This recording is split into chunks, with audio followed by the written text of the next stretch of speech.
নমস্কার বন্ধুরা, ভালোবাসার রান্নাঘরে তোমাদের সকলকে স্বাগত জানাই। এটা আমার ফার্স্ট ভিডিও।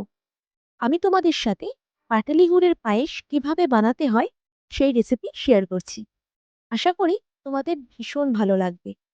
তো প্রথমেই দেখে নিই পায়েস বানানোর জন্য কি কি উপকরণ লাগবে। দুধ, পাটালি গুড়, গোবিন্দভোগ চাল, কাজু বাদাম, কিশমিশ আর মিল্কমেড। মিল্কমেডটা যদিও অপশনাল, তোমরা চাইলে দিতেও পারো, আবার নাও দিতে পারো। প্রথমেই দুধটা কড়াইতে দিয়ে দিলাম।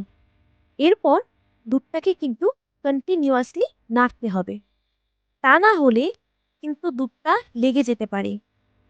তোমরা দেখতেই পাচ্ছ আমি কিন্তু দুধটাকে খুব ভালো করে জাল দিয়ে নিচ্ছি, আর একটু ঢাকা দিয়ে দিয়ে দুধটা জাল দিচ্ছি যাতে তাড়াতাড়ি ঘন হয়ে আসে।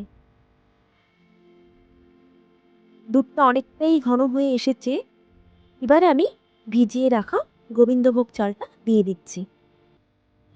তোমরা একটা কথা সবসময় মনে রাখবে, 1 লিটার দুধে 50 গ্রাম চাল লাগবে, আর সেই হিসাব করেই তোমরা তোমাদের মতন চাল নেবে। এবার কিন্তু দুধটাকে ভালো করে একটু নেড়ে যেতে হবে যতক্ষণ না চালটা সেদ্ধ হচ্ছে। আমি বারবার নাড়ার কথা এই কারণেই বলছি, না নাড়লে কিন্তু দুধটা লেগে যেতে পারে। তোমরা দেখতে পাচ্ছ চালটা সেদ্ধ হয়ে এসেছে। এবার আমি গুড়টা দিয়ে দিচ্ছি। আমি এখানে 200 গ্রাম গুড় দিলাম, কারণ আমি মিষ্টিটা একটু বেশি পছন্দ করি। তোমরা চাইলে 150 গ্রামও দিতে পারো। আমি একটু ভালো করে নাড়াচাড়া করে নিচ্ছি যতক্ষণ না গুড়টা মেল্ট হচ্ছে।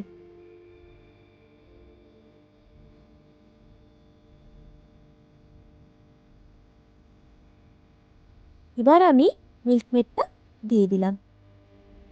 তবে এটা সবসময় মনে রাখবে, চাল সেদ্ধ হওয়ার পরেই কিন্তু গুড় বা চিনি দিতে হবে, কারণ আগে যদি তোমরা দিয়ে দাও তাহলে কিন্তু চাল সেদ্ধ হবে না।